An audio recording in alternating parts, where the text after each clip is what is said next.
যে এই আমাদের এই আন্দোলনের পরে আস্তে আস্তে যে সামনে থেকে মেয়েরা অদৃশ্য হয়ে যাচ্ছিল, সেই জায়গাটাতে অবাক হওয়ার কিছু নেই। আমি মেয়েদেরকে এই কথাটাই বলবো, আমাদের সকলকে আমি এই কথাটা বলবো যে আমাদের কোনো লড়াই যেমন আমরা ছাড়িনি, আমাদের মেয়েদের আলাদা লড়াইটা যেটা, সেটার জন্য আমাদেরকে শুধু আজকে নয়, সবসময় উদযাপনে এবং বিদ্রোহে থাকতে হবে।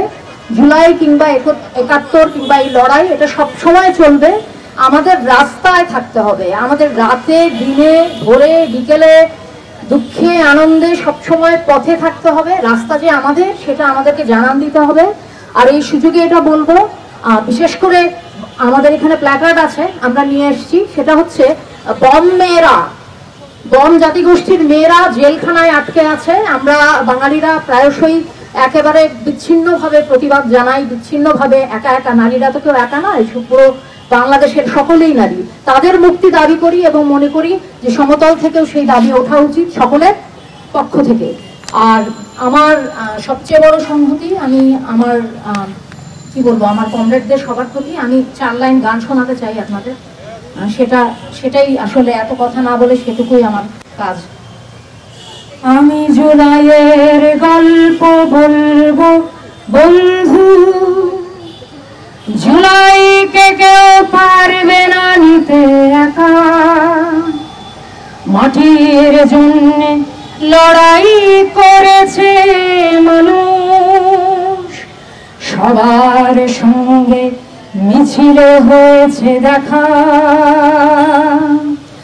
আমরা জুলাই সত্য করেছি বন্ধু, মাটির জন্য লড়াই করেছে যারা, নিজের জন্য নিজেই যদি না লড়ি,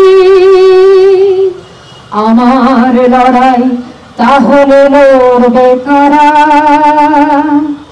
জুলাই ভিজেছে আমার মেয়ের রক্তে, স্লোগান দিয়ে নাইমা মরেছে ঘরে। স্বর্গের ছাদে খেলা করে রিয়াগো, নাফিসার কথা কারো কি মনে পড়ে? জুলাই ভিজেছে আমার মেয়ের রক্তে, স্লোগান দিয়ে নাইমা মরেছে ঘরে।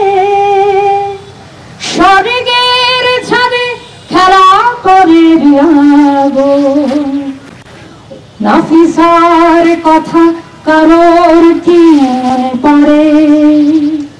আমরা জুলাইয়ে ফিরে ফিরে যাব বন্ধু, তাছাড়া লড়াই কখনো হয় না শেষ। শত্রুরে বলি হবে ধূলিসাৎ, এ মাটির নাম এখনো বাংলাদেশ।